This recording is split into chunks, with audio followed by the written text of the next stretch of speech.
Sud Radio, mettez-vous d'accord, 9h-10h, Christine Bouillot.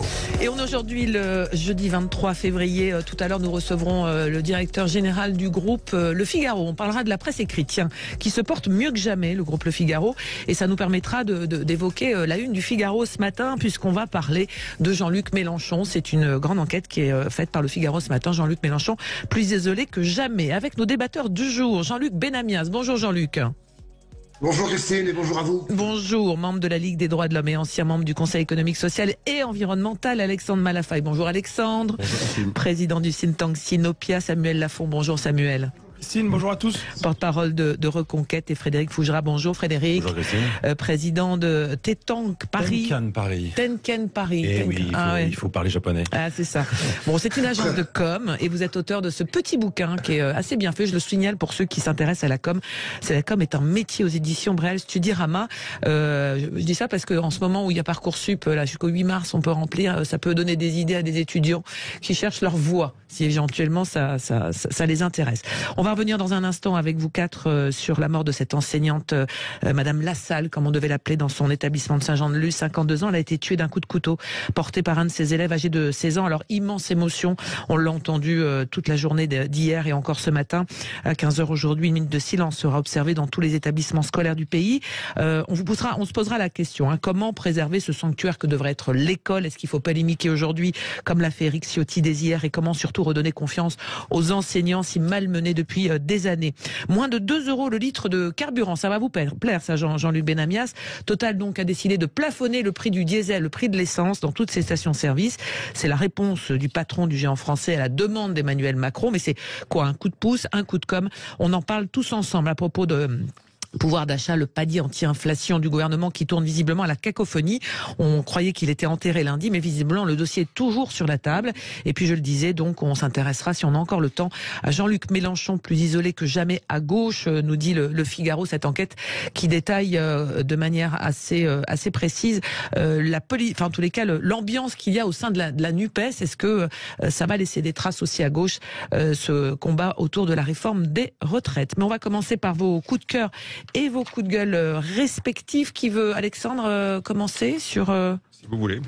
Moi, je voulais faire un petit coup de gueule, mais plutôt en forme d'interrogation sur cette question des profits des uns et des déficits des autres, quoi.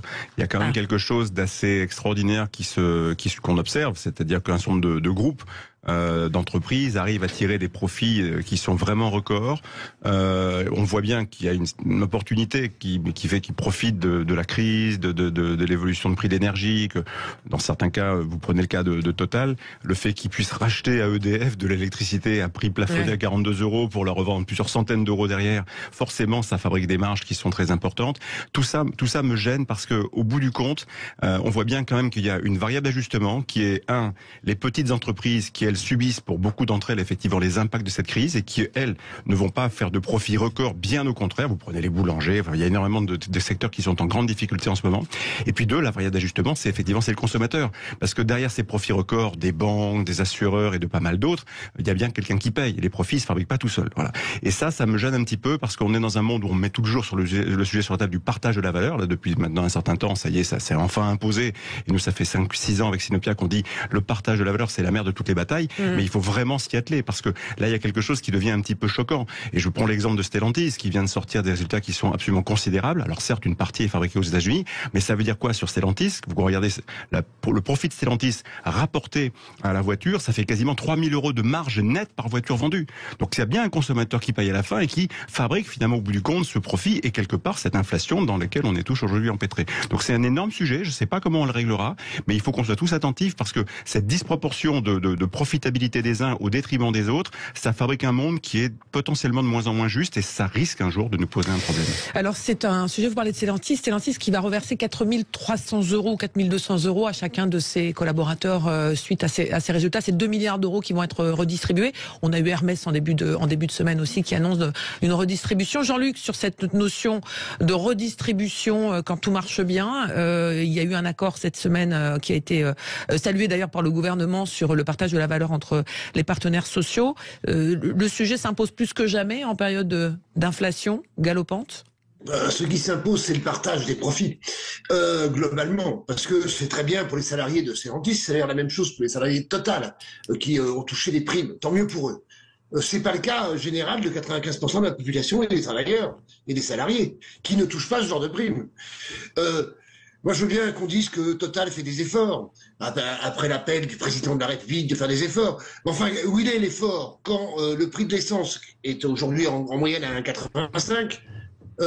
Alors, Total dit, quand ce sera autour de 2, on s'arrêtera à 1,99. Je rappelle juste que Total avait 19 milliards de profits l'an dernier, en 2022.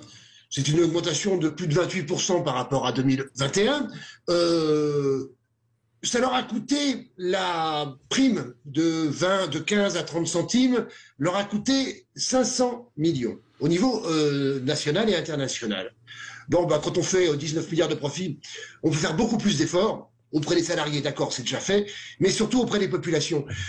Parce qu'il y a de nombreuses familles, je m'arrête là, hein, mais tout le monde le sait, dans notre pays, qui, pour aller travailler, sont obligés de prendre la voiture. Alors, globalement, tout ça, au niveau de l'inflation, plus l'inflation en général, il y a un certain nombre de familles en France qui ne peuvent pas suivre. Au niveau du coût de la vie, c'est impossible. Ouais. Donc ça, c'est votre coup de gueule contre Total au sens large. Total et ce qu'on appelle globalement les super profits, quelles que soient les entreprises internationales généralement, parfois françaises de cœur, mais internationales au niveau des profits, qui font quelques petits efforts, mais qui sont par rapport au grand public des efforts quasiment qui ne sont pas à la hauteur. Qui veut réagir sur Total d'ailleurs, puisqu'on en est sur le sujet. Frédéric, c'est de la com, la pub? Est-ce que c'est de la com? Je suis pas certain que Total ait besoin de faire de la com, ni ait besoin de dorer ou redorer son image, parce que de toute façon, quoi qu'il fasse. Souvent, on les accuse de faire ça. C'était peut-être l'entreprise préférée des Français dans les années 70. Ça sera plus le cas, comme aucune entreprise dans l'énergie. Donc, je pense pas que ce soit de la com. C'est de la com peut-être quand le président de Total fait ce type d'annonce en inaugurant. Mais s'il le fait pas, admettons, il reste silencieux. S'il ne le fait pas, quoi qu'il fasse, de toute façon, on va l'accabler, on va l'accabler, et quand il le fait, de toute façon, on va dire qu'il en fait pas assez et que c'est insuffisant. Donc je ne vais pas contre ce que dit Jean-Luc. Oui, on peut toujours faire mieux et on peut toujours s'interroger. En tout cas, on a le droit de s'interroger. Mais maintenant toujours critiquer ce qui est fait ou ne critiquer ce qui n'est pas fait, ça donnerait plutôt envie de ne rien faire. Et pour revenir sur la com. Le président de Total, il n'a pas fait l'annonce à n'importe quel moment. Il a fait un moment où il inaugurait la 100e borne de recharge électrique autoroutière. Alors ça, même chose, ça peut paraître ridicule. On ne serait qu'à 100 bornes sur les autoroutes. Oui, mais si on était à 0, on dirait qu'on n'a rien fait. Donc on est déjà à 100. Alors il a cherché à attirer l'attention aussi sur leur contribution dans la transition énergétique. Ok, c'est jamais assez, c'est jamais suffisant, c'est jamais formidable, mais c'est toujours un peu plus. Et 1,99 € pour un salarié ou pour un faible revenu, bah ok, c'est peut-être cher si on n'a pas les moyens de le payer, mais en même temps, si c'était plus cher, ça serait encore plus difficile. On rappelle que la moitié des bénéficiaires potentiels de la prime carburant des gros rouleurs n'ont pas demandé cette prime, ne le demandent pas. Donc jusqu'au 31 mars, ils peuvent encore le faire sur le site des impôts. Il faut attendre la réaction de l'opinion publique. On verra ce que diront les Français, mais il me semble que son coup de com' plutôt réussi pour l'instant. Le fait est que le point important, c'est que l'essence est encore très chère. Et ça, on se rappelle toujours que lors de la crise des Gilets jaunes, l'essence était quand même moins cher. Là, pour l'instant, les Français ont des problèmes pour payer le carburant, tous ceux qui ont besoin de leur voiture. Leur pouvoir d'achat diminue à cause de dans plein de domaines, l'électricité, les achats de tous les jours. Là, je pense que Total se met d'une certaine manière un peu du côté des Français, dans une certaine mesure, puisque de toute manière, il y avait ces informations selon lesquelles ils avaient fait des bénéfices records, etc. Et du coup, ils auraient eu juste cette image-là, entre guillemets, négative, quand effectivement les Français sont obligés de faire attention chaque semaine, chaque mois pour payer tout ce qu'ils auront à payer. En revanche, je pense que on est dans un système de création de richesse qui devient complexe, mondialisé, et c'est un peu compliqué de dire, regardez, il y a une entreprise française qui fait des bénéfices records, du coup, c'est cette entreprise qui doit être le bouc émissaire, alors qu'on sait que pour le pouvoir d'achat des Français, c'est pas Total qui a fait en sorte que les Français aient plus de pouvoir d'achat en général. Il faut notamment, ça ne suffira pas, mais il faut notamment faire en sorte de limiter le gaspillage et de baisser les impôts des Français, de baisser les charges des entreprises. 14 milliards, tiens, petite parenthèse, récoltés dans la lutte contre la fraude fiscale. On y reviendra dans un instant. Jean-Luc, pour terminer, vous vouliez réagir là sur c'est-à-dire que rapidement. Cette histoire de prime de 100 €, faut quand même pas se foutre de la gueule du monde. 100 €, c'est un plein. aujourd'hui, à peu près. Un plein à 50 litres à 2 €. Hein. Donc 100 €, ça paye pour des salariés dont je parlais tout à l'heure. D'accord. Homme ou femme, ça paye une semaine de carburant pour aller travailler. Une semaine. Sur un mois, il reste 3 semaines à côté.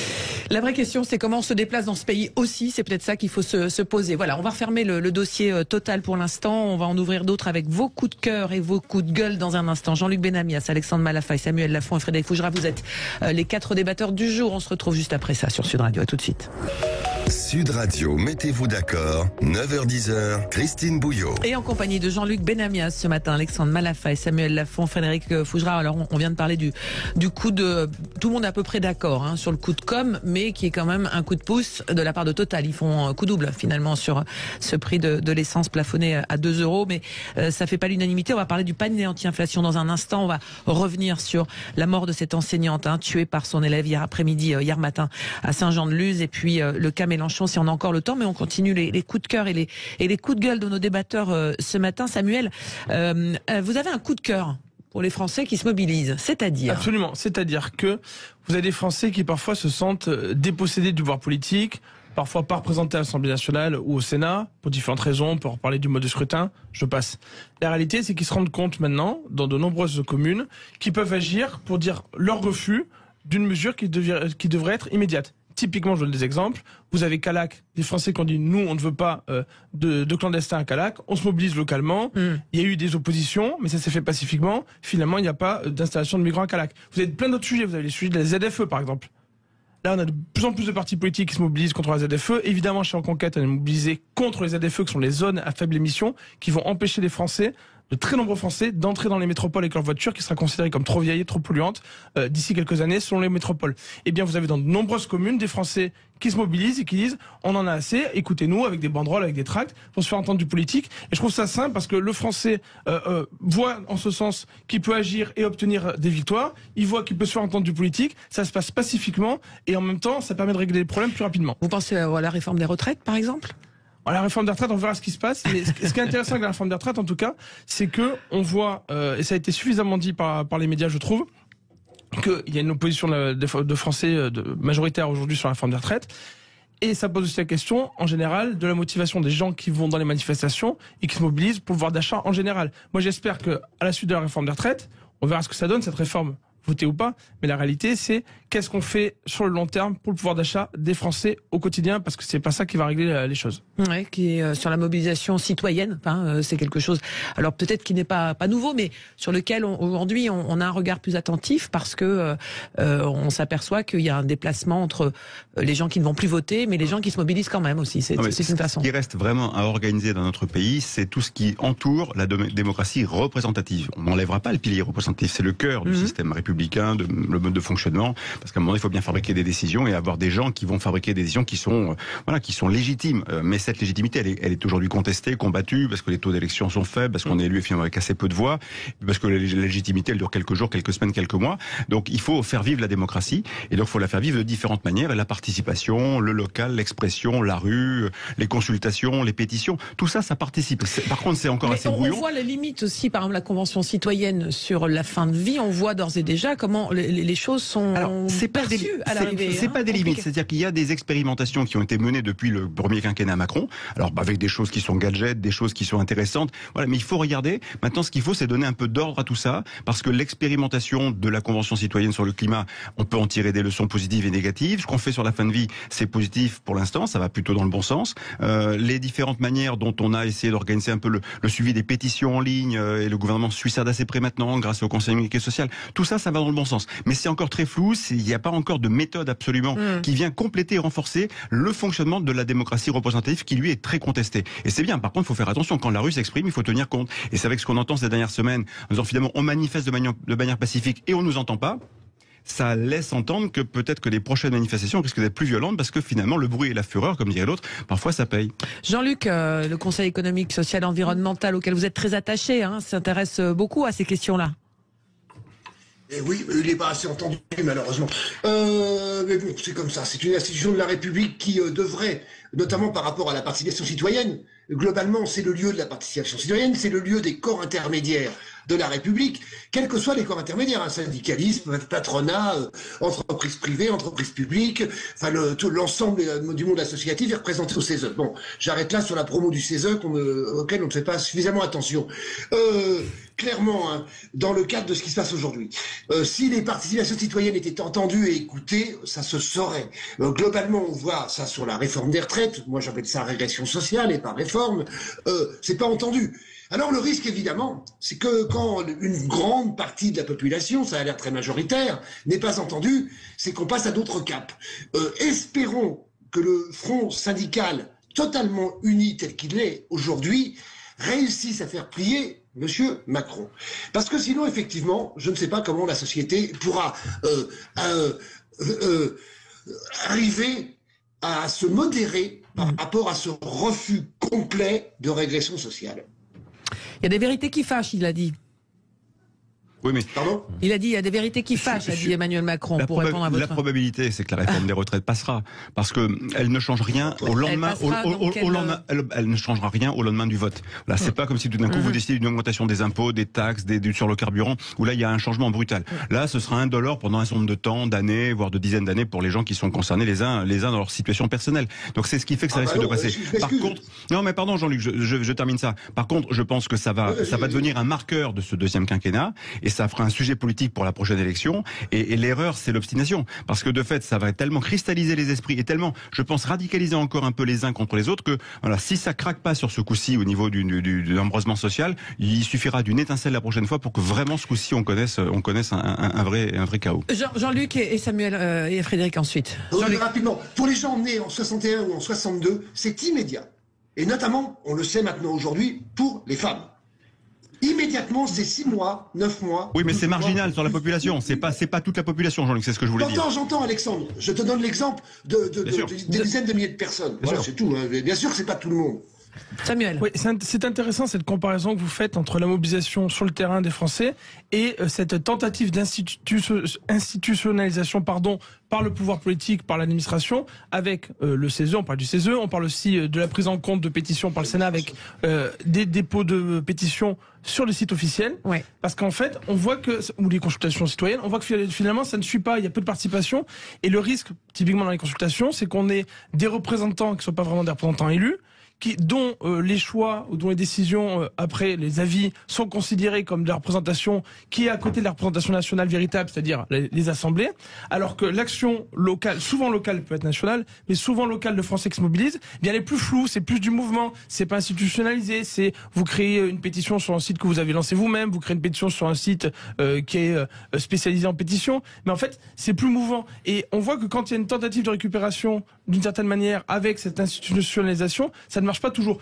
Peut-être que demain ça marchera, mais aujourd'hui en fait ce n'est pas l'encadrement qui permet aux Français qui permet à ce système de fonctionner, à ces actions de fonctionner, c'est plutôt le fait qu'il y ait de la vie et donc de la liberté pour les Français d'agir. Allez, on continue de dérouler. Frédéric, avant de passer à votre coup de gueule, mais sur cette notion de prise en compte de la parole citoyenne, de la rue, de monsieur et madame tout le monde qui décide un jour de s'exprimer autrement que par le bulletin de vote, par exemple. Mon inquiétude, elle est justement sur la valeur et la légitimité de la représentation nationale. Effectivement, si c'est pas encadré, on est dans la représentation, et donc ce qui va avec la représentation, c'est aussi la responsabilité. Oui. Et puis de l'autre côté, le bruit, on est responsable de rien. On peut faire du bruit à outrance sans qu'on vienne vous chercher la moindre responsabilité. Et je dis pas que ce bruit est nul ou inutile, mais en tout cas, il n'engage à rien d'autre qu'à créer du mouvement, parfois du désordre, parfois à attirer l'attention sur des sujets qui ne le sont pas. Donc on a un vrai problème de légitimité. C'est quand même le fonctionnement de notre démocratie qui est touché par cela. Et c'est spécifiquement vrai dans une situation où le parti majoritaire n'a pas de majorité absolue à l'Assemblée nationale, ce qui le met en fragilité permanente. Et ça participe aussi à ce moment et à ce mouvement où le bruit peut prendre davantage d'importance parce qu'on peut le contester en permanence. Alors Frédéric, vous gardez la parole. Coup de gueule, vous, contre ceux qui critiquent la liberté d'expression, c'est-à-dire... Ah non, pas du tout, c'est exactement l'inverse. Coup de gueule. C'est exact. Non, c'est un coup de gueule contre les atteintes répétées contre la liberté d'expression que nous devons refuser, mais que nous devons aussi dénoncer. Moi, je veux revenir sur un tweet du week-end dernier d'Alain Jakubowicz, le président d'honneur de la LICRA, qui évoquait le look inapproprié approprié d'une députée LFI qui était en mini-short dans l'hémicycle de l'Assemblée nationale. Tout de suite, c'est le scandale, c'est accusation de misogynie. Alors, je ne connais pas Monsieur Jakubowicz, c'est un avocat, je pense qu'il n'a pas du tout besoin de moi pour le défendre, et d'ailleurs, faut-il le défendre?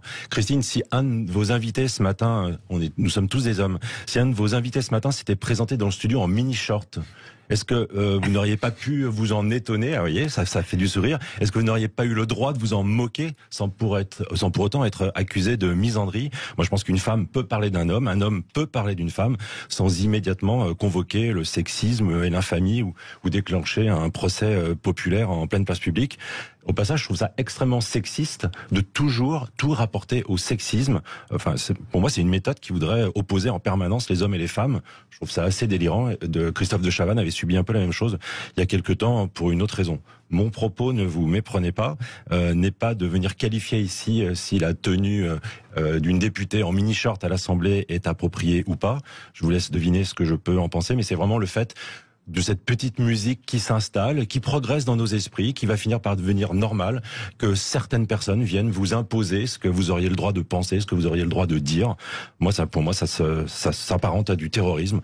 Voilà, c'est une atteinte, je trouve, à la liberté, à une liberté fondamentale, qui est vraiment cette liberté, une atteinte qui progresse à notre liberté d'expression, qui, elle, régresse. Et je pense qu'il faut le dénoncer, on ne doit pas s'y habituer, on doit le refuser, et on ne doit pas finir par trouver ça normal, petit à petit, qu'on vienne vous imposer ce à quoi vous avez le droit de penser ou pas. Est-ce que vous pouvez encore vous exprimer normalement? Enfin, Twitter n'est pas non plus l'alpha et l'oméga de la liberté d'expression, mais c'est à chaque fois des choses qui reviennent sur des discussions qui ont lieu sur un fil Twitter, donc mais qu'on fasse attention aux mots qu'on utilise. Quand on est une personnalité publique ou exposée, on a peut-être davantage de responsabilités. Mais si on est en permanence en train de se censurer, et si je ne peux pas à peine vous regarder en vous parlant parce que mon regard risque d'être attaqué, critiqué, mis sur la place publique. Ouais. Alors voilà, est-ce qu'il faut venir en cagoule? Est-ce que dans la rue on va avoir un trottoir pour les hommes, un trottoir pour les femmes, pour que surtout ils ne se rencontrent pas, pour que surtout ils ne se parlent pas? Mais dans quelle société on est? Et un trottoir pour les autres. Parce que maintenant, on est dans le problème. Alors, Jean-Luc et Samuel, et rapidement, parce qu'on va arriver à la pause de la nuit. Le problème, c'est que Alain Jakubowicz n'est pas n'importe qui. C'était un ancien président de la LICRA, si vous voulez. Alors, les termes qu'il a employés par rapport à cette députée me paraissaient relativement inappropriés. Alors après, en faire une affaire d'enfer, ça sert à rien. Mais clairement, il y avait entre ce que était Monsieur Jakubowicz, avocat par ailleurs, donc de la LICRA, ex-président de la LICRA et je crois président d'honneur aujourd'hui, et les termes employés, c'était pas très brillant. Voilà, j'en rajoute pas. Samuel, rapidement. Oui, le problème, c'est que quand on limite votre liberté d'expression, non seulement on la limite concrètement, vous ne pouvez pas vous exprimer comme vous voulez, mais en plus, on limite votre liberté de penser. Parce qu'à force de ne plus dire les choses, vous avez du mal à penser les possibles. Moi, j'ai un espoir en revanche, c'est que je vois chez les plus jeunes, 18-20 ans, des jeunes qui sont, je ne pourrais pas donner les proportions, mais de ce que je rencontre, très attachés à la liberté d'expression et qui ne veulent pas qu'on leur limite leur liberté d'expression. Je l'ai vu, évidemment, chez Génération Zemmour, les jeunes de Reconquête, mais pas que. Je trouve que dans la jeunesse en général, c'est peut-être l'effet Internet, je ne sais pas. Mais la réalité, c'est qu'on a beaucoup de jeunes qui sont attachés à la liberté d'expression et j'espère qu'on va avoir un retournement parce qu'effectivement, est en train de se mettre en place une police de la pensée qui empêche les gens de s'exprimer. Ça diminue notre liberté, évidemment, directement. Ça diminue notre liberté de penser.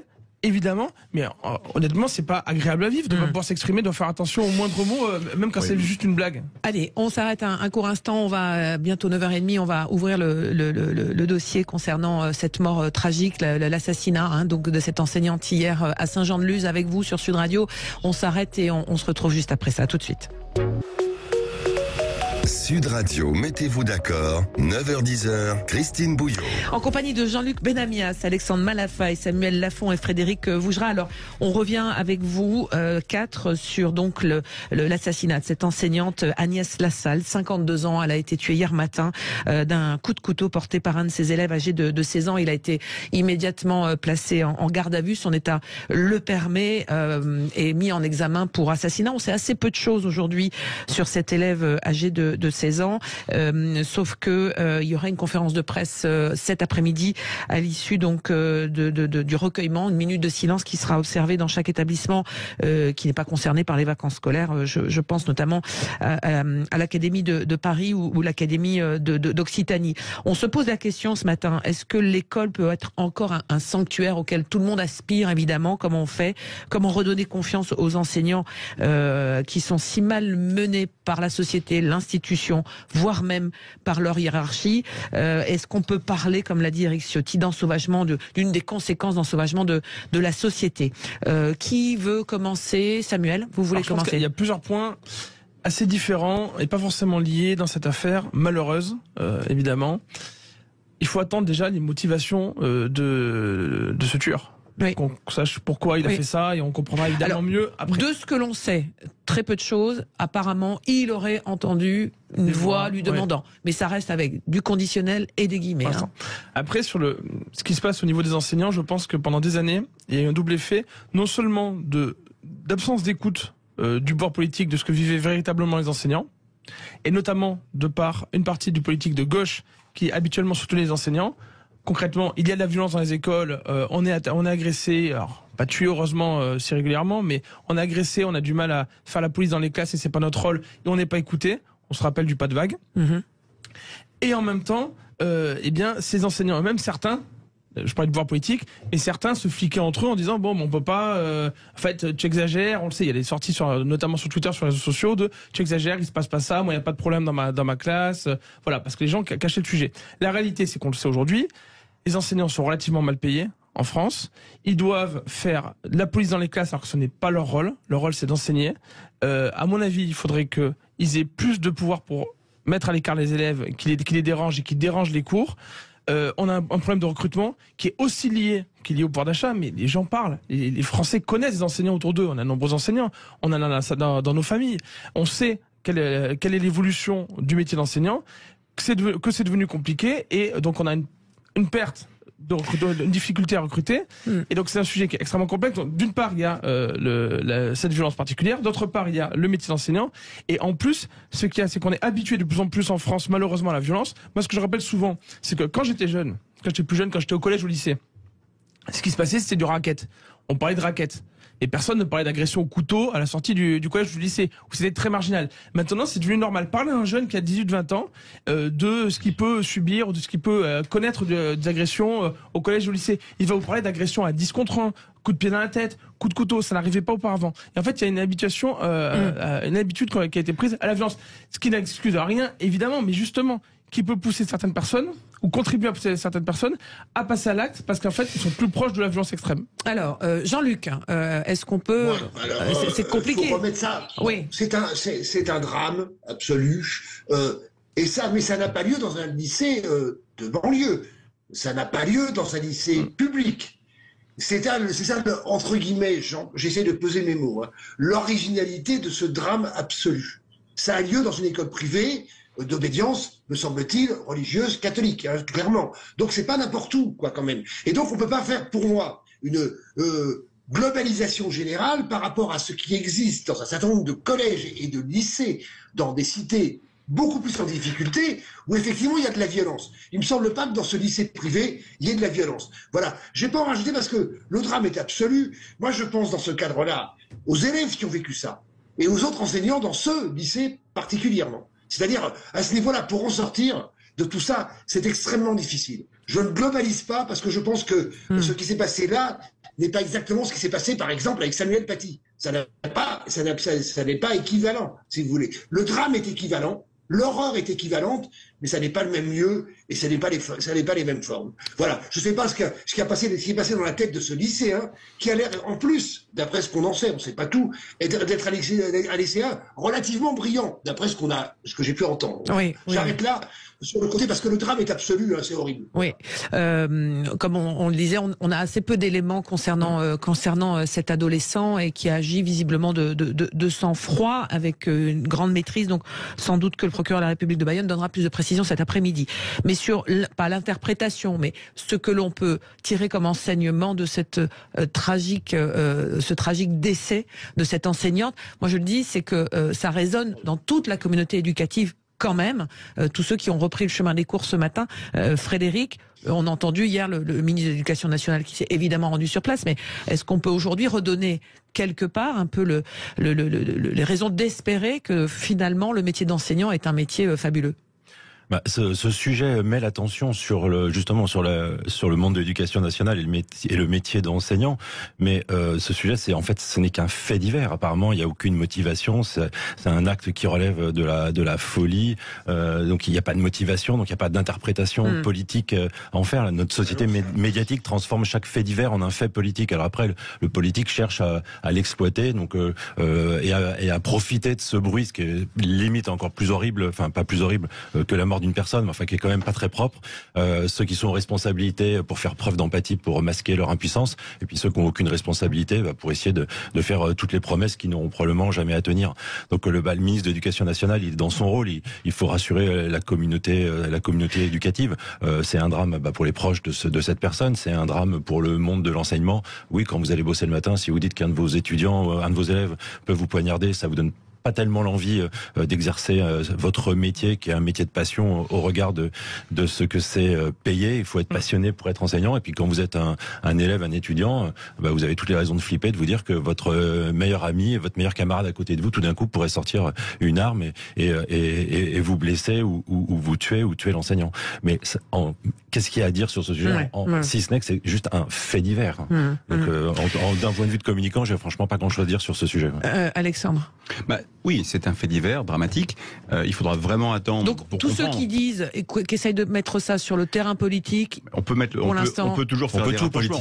On peut entre guillemets, comme c'est toujours le cas maintenant avec les médias et les médias en continu, c'est que tout d'un coup, il faut fabriquer du débat autour de quoi que ce soit qui se passe, quoi. Donc il y a un fait divers et que là qu'on raccroche le fait divers à autre chose, peut-être à raison ou peut-être pas. Ce qui est vrai, c'est que ce qu'on peut observer comme depuis maintenant une vingtaine d'années, c'est qu'il y a une crise qui frappe très fortement l'autorité, le respect de l'autorité et le respect de l'État.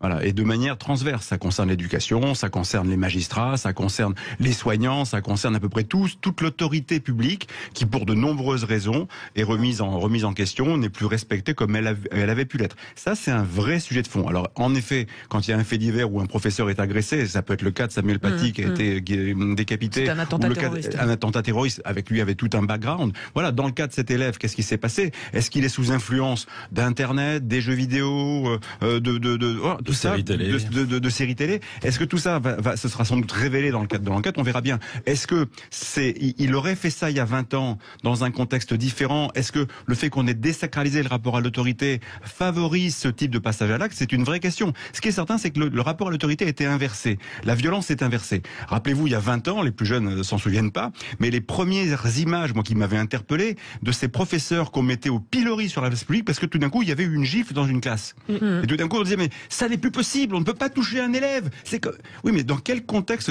On ne voulait pas tenir compte du contexte. L'incivisme en classe n'était plus réprimé et aujourd'hui ne peut pas l'être parce que les profs n'ont pas de moyens d'autorité. Donc le jour, est-ce qu'il y a une démission? Vous avez l'intervention des parents pour un oui, pour un non auprès des profs, dès qu'on a une réflexion, dès qu'on a une note qui va pas, dès qu'on a une attitude un peu d'autorité vis-à-vis d'un élève, clac, vous avez régulièrement des mobilisations qui sont difficiles et les profs n'ont plus cette espèce de capacité à exercer véritablement leur autorité parce que le système ne les protège pas. Donc là, il y aura un vrai sujet. Je ne sais pas comment on réinverse, parce que dans le contexte actuel, c'est-à-dire, on parlait tout à l'heure de cette dérive en matière de d'influence, de moralisation, quelque part de mouvement wokiste, qui est aussi à l'œuvre et qui vient des États-Unis. Tout ça est en train de déstructurer le rapport à l'autre et je ne sais pas comment on reconstruira là-dessus. Et pour les profs, c'est un vrai sujet.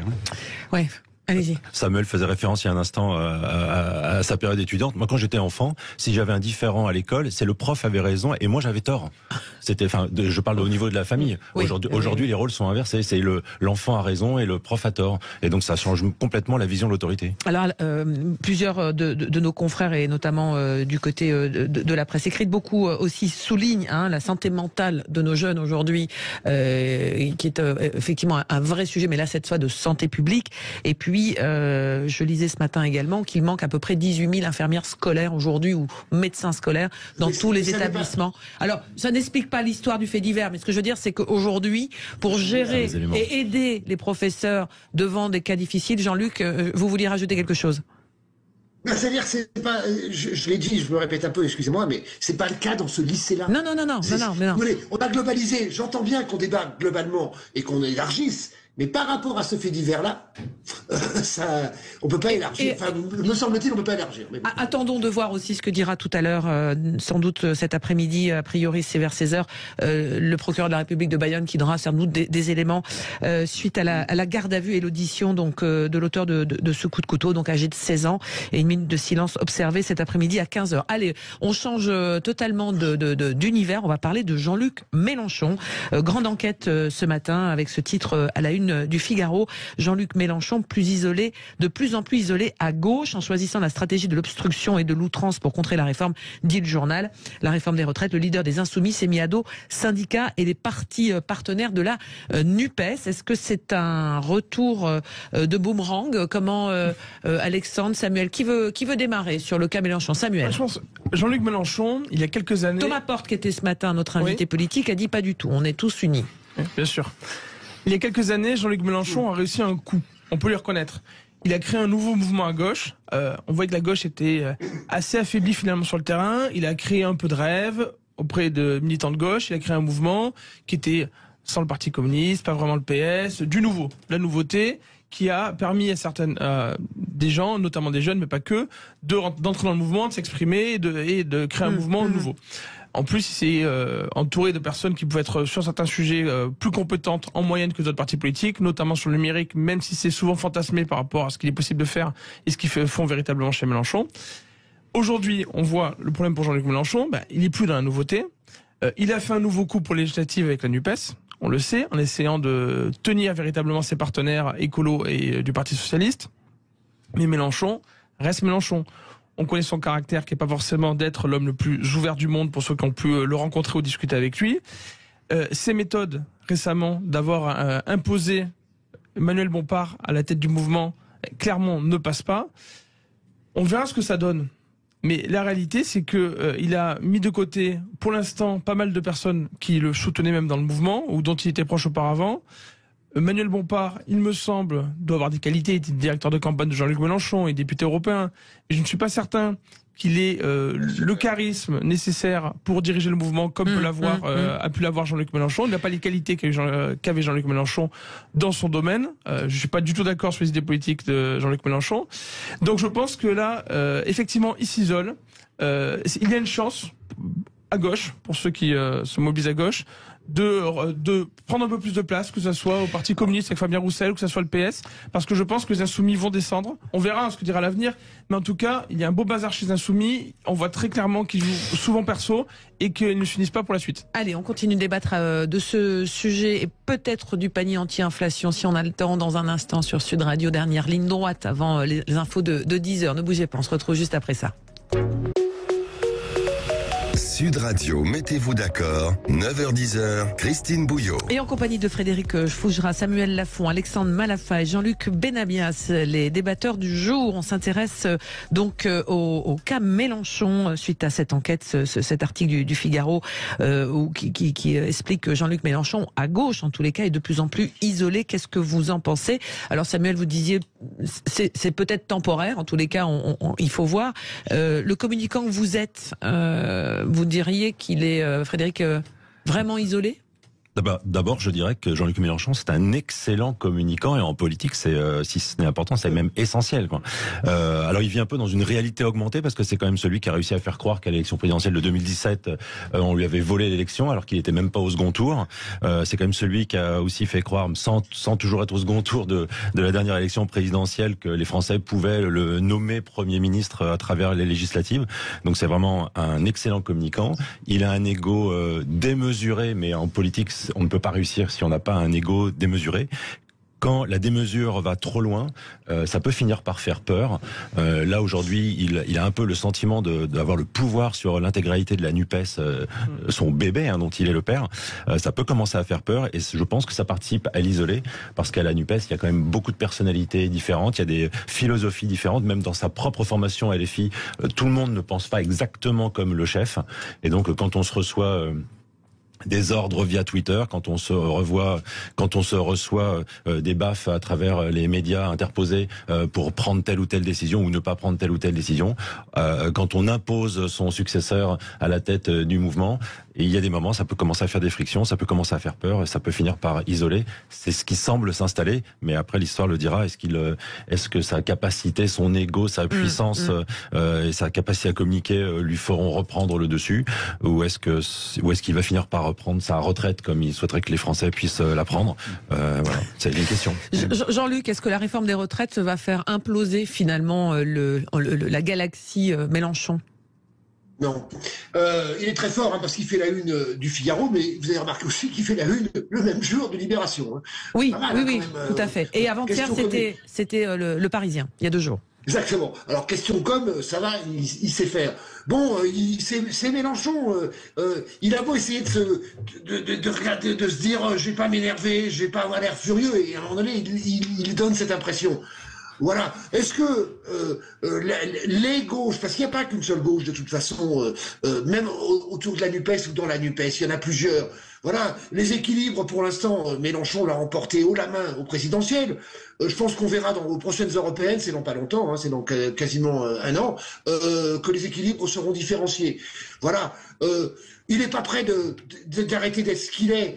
Le problème qu'il a fondamentalement, c'est que c'est quand même un garçon extrêmement autoritaire et qu'il a mis à sa place au niveau de la direction de la LFI, Manuel Bompard, qui est un des députés LFI de Marseille. Donc je le côtoie assez régulièrement. Bon, c'est pas un garçon désagréable, mais c'est pas non plus le garçon le plus amical de la planète au sens expansivité. Bon, voilà. Est-ce que pour autant la gauche française, aujourd'hui, est en plein désordre? Je ne le crois pas. Est-ce qu'elle est en réorganisation? C'est une évidence. Et moi, ce que j'attends surtout, ce qui me fait plaisir dans la période, j'ai déjà dit sur cette antenne, c'est l'union syndicale de l'ensemble des formations syndicales de salariés de ce pays. Ça, c'est quelque chose d'extrêmement... Apparemment, ça agace Jean-Luc Mélenchon. Non, mais parce que c'est un jeu. Alors, pour moi, à ce niveau-là, je suis pas du tout d'accord avec Jean-Luc Mélenchon. Quand on a une union syndicale de syndicats dits réformistes et de syndicats dits radicaux, on joue avec et on n'est pas en train de les critiquer. On fait avec ce qu'on a et globalement, c'est ça qu'attendent, me semble-t-il, une majorité des Français et des Françaises. Alexandre Lafaye. Il faut pas vieillir parfois. Non, mais écoutez, on est d'accord. Je pense que d'abord, la vieillesse c'est un naufrage. D'abord, je voudrais quand même dire que le bruit et la fureur, c'est pas un projet politique, et que parfois la stratégie de fonctionnement de Jean-Luc Mélenchon, fondée sur l'outrance, est suivie d'ailleurs dans ce mouvement par beaucoup. Alors à l'extérieur de l'Assemblée, ça peut le faire, mais quand on est à l'Assemblée nationale, quand on est sur le fond, sur les vrais sujets, là on a quand même besoin d'un peu de compétence et d'un peu de sérieux, et c'est ce qui s'est passé. Là on a vu qu'il y avait quand même un problème de fond.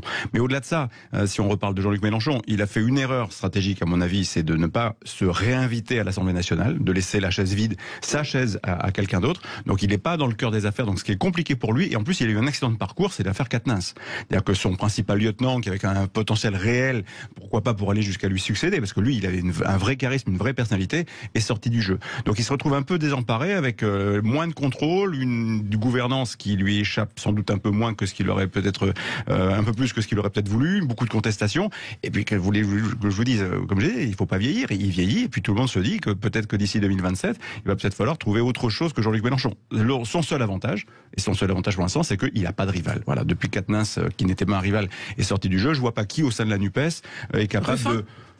On verra dans la durée s'il peut être capable de s'imposer, mais pour l'instant je trouve qu'il part encore un peu de loin. Mais dans la durée, peut-être, il a l'avantage de la jeunesse, il a un discours qui passe bien, qui passe mieux, il a une fibre humanitaire qui est humaine, qui est humaniste, qui est je pense, qui est intéressante. Mais Mélenchon a encore une capacité supérieure. Est-ce que sur les retraites, finalement, LFI, la NUPES a manqué cette première étape du Parlement, Alexandre, Frédéric? Samuel, je pense qu'ils ont... si on regarde politique brute, c'est pas un avis. Pour moi, oui, si vous voulez. Je trouve que le brouhaha général de cette formation composite, d'abord pose un vrai problème, c'est que le Parti socialiste, qui est peut-être effectivement en situation d'apporter un peu de raison dans cet univers-là, aujourd'hui est totalement décrédibilisé, qu'en effet, il y a pas une unité d'action ni de ton, que la perception qu'ont les Français, je pense, c'est quand même pas très positive, et la séquence des retraites l'a confirmé, et qu'en face de ça, ce que les gens observent, c'est que la deuxième grande formation d'opposition radicale, si je puis dire, en l'occurrence le Rassemblement national, lui, pour le coup, a une manière de fonctionner qui est très, très efficace. Alors, il reste 3 minutes, Samuel. Il y a 3 échecs pour la NUPES dans la mobilisation contre la réforme des retraites. Le premier échec, on l'a dit, c'est le brouhaha. Deuxième échec, c'est qu'on s'est rendu compte qu'il n'y avait, qu'il n'y avait pas de stratégie commune à la NUPES. Vous avez différents mouvements dans la NUPES et en fait, il n'y avait pas les mêmes stratégies. Et c'est lié, le troisième point, au deuxième, c'est que le réflexe de LFI a été de faire de l'obstruction avec énormément d'amendements. Et on a vu qu'en fait, c'était critiqué en interne, c'était critiqué dans la NUPES et en plus, c'est critiqué par les syndicats. Et donc en fait, ça a été une erreur, à mon avis. Ils se sont dit, bon, on fait comme d'habitude. Et on voit les faiblesses à la fois du rassemblement du PES, mais mais en même temps, de la stratégie de LFI, qui a fait un peu comme d'habitude, qui n'a pas été, là on parlait de communication, qui n'a pas été très malin en communication, et qui s'est fait avoir. Seul contre tous, Jean-Luc Mélenchon, Frédéric ? Seul contre tous, peut-être. À gauche, à gauche, ouais, ça c'est vraiment, mais ça l'histoire le dira. Je veux juste revenir sur la stratégie de com ou pas de la NUPES, qui n'est pas celle de la NUPES sur les retraites à mon avis, mais celle de LFI, qui était de faire de l'obstruction pour ne pas parler de l'âge de la retraite et ne pas voir l'Assemblée se mettre d'accord sur cet âge-là. Leur stratégie, c'était de faire de pouvoir accuser ensuite le gouvernement de ne pas avoir laissé suffisamment de temps à la démocratie de s'exprimer et au débat de jouer son rôle. Et en fait, cette stratégie manifestement a été découverte et elle se retourne un peu contre eux. Là, pour le coup, ça, c'est un mauvais coup de com'. Jean-Luc, on apprend aussi que la NUPES partira en ordre dispersé, divisé pour les européennes et les sénatoriales. Donc, c'est normal. C'est-à-dire grande normalité. Ouais. Il y a des élections qui s'appellent à la proportionnelle. Aux sénatoriales, dès qu'il y a plus de 2 sénateurs, c'est à la proportionnelle. Aux élections européennes, c'est la proportionnelle. Je ne vois pas pourquoi, dans un monde complexe, tel que, par exemple, se retrouve le Parlement européen, où il n'y a pas de majorité absolue, donc je vois pas pourquoi les différentes formations existantes sur le territoire français, à gauche, à droite et à l'extrême droite, ne se présenteraient pas chacun de leur côté, et d'ailleurs c'est comme ça que ça va se faire. Et son influence, elle peut se tarir, ou il va continuer, il a besoin de continuer d'exister pour une éventuelle dissolution, je ne sais pas, Jean-Luc ?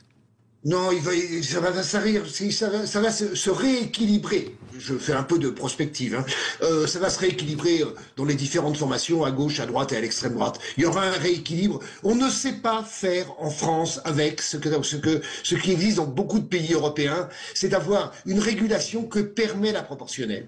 Des grands équilibres et où on passe des accords. Les Allemands le font très bien, les pays nordiques le font très bien. Nous, on ne sait pas faire ça. Et ça s'est vu à l'Assemblée nationale dans ce brouhaha qui n'était pas que le brouhaha de la France insoumise. C'était un brouhaha généralisé. Regardez les députés de Renaissance.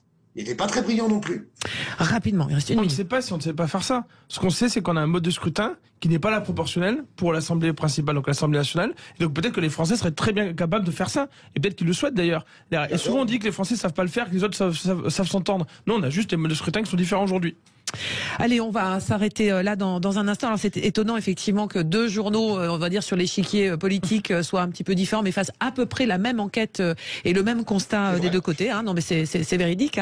Le Figaro, et on recevra tout à l'heure le directeur du groupe Le Figaro. On fera un petit clin d'œil là-dessus. On n'a pas le temps de parler du panier anti-inflation. Vous pensez, Frédéric, rapidement? Oui, non, il va naître un jour où il est déjà mort enterré. Lundi, il n'existait plus. Soi-disant, là on nous dit que finalement non, il est toujours dans les cartons. Il faut le sortir, ce panier anti-inflation, ou pas ? En termes de com pour le gouvernement, il a intérêt à aller jusqu'au bout. Ça a l'air compliqué de mettre en place ce truc. Très compliqué en termes de com, mais encore une fois, s'il le fait pas, on l'accusera de pas l'avoir fait, et s'il le fait, on dira que c'est pas suffisant.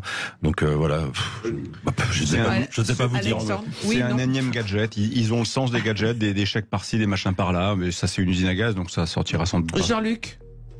C'est-à-dire que c'est les grandes entreprises, c'est les grands centres, que c'est Carrefour, Auchan, je vais pas tous les citer, qui font le panier anti-inflation. Donc c'est pas l'État. Qu'est-ce qu'est venu faire l'État là-dedans, je me le demande, moi. C'est un gadget. C'est une usine à gaz mort-né qui ne permettra pas aux Français de gagner le pouvoir d'achat. Et ben comme ça c'est fait, c'est réglé. On avait ce débat à faire et on l'a fait en moins d'une minute. Je vous félicite tous les quatre. Merci beaucoup. En tous les cas, on se retrouve bientôt. Merci Jean-Luc Benamias, Alexandre Malafa et Samuel Lafont, Frédéric Fougera. Bonne journée à vous. Dans un instant, juste après l'info, on retrouve les médias, Gilles Gansman, mais également donc Marc Feuillet, le directeur du groupe Le Figaro. On va parler presse écrite dans un instant. À tout de suite.